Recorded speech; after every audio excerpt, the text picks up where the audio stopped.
খবর 24 সাথে আপনাকে স্বাগত। নতুন নতুন খবর জানার জন্য আমাদের চ্যানেলে চোখ রাখুন। ভারতের সংবিধান রক্ষার 75 বছর পূর্ণ হলো 26শে নভেম্বর 2024-এ। সেই উপলক্ষেই জাতির উদ্দেশ্যে ভাষণ দেন ভারতের 15তম রাষ্ট্রপতি দ্রৌপদী মুর্মু।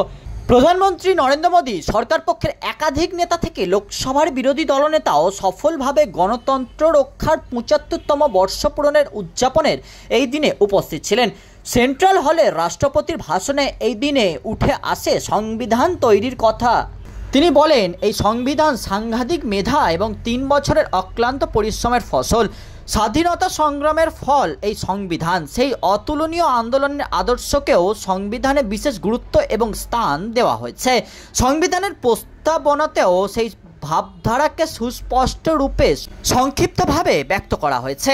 তিনি বলেন, ন্যায়, স্বতন্ত্রতা, ক্ষমতা এবং বন্ধুত্বতা এই আদর্শের উপরেই তৈরি হয়েছে আমাদের সংবিধান।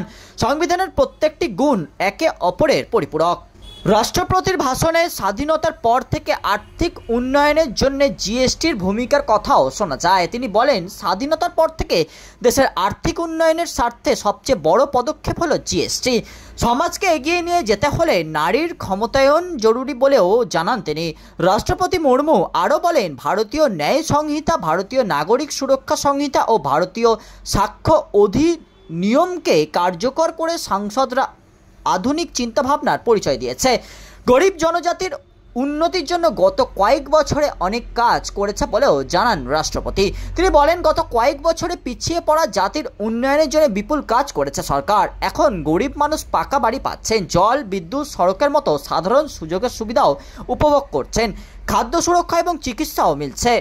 সমগ্র ও সমবেত বিকাশের জন্য এমন অনেক পদক্ষেপ করা হয়েছে। এদিন সেন্ট্রাল হলে সংবিধান দিবসে ভাষণ চলাকালীন রাষ্ট্রপতি দ্রৌপদী মুর্মুর পাশেই উপস্থিত ছিলেন উপরাষ্ট্রপতি তথা রাজ্যসভা স্পিকার জগদীপ ধনখড়। তার পাশেই ছিলেন প্রধানমন্ত্রী নরেন্দ্র মোদী, রাজ্যসভা সরকার পক্ষের নেতা জেপি নাড্ডা এবং সাংসদ বিশেষজ্ঞ মন্ত্রী কিরণ রিজিজু। অন্যদিকে দ্রৌপদী মুর্মুর পাশেই ছিলেন লোকসভা স্পিকার ওম বিড়লা, রাজ্যসভার বিরোধী দলনেতা মল্লিকার্জুন খাড়গে, লোকসভার বিরোধী দলনেতা রাহুল গান্ধী এবং রাজ্যসভার deputy chairman Harivansh Narayan Singh. Bureau report, খবর 24/7।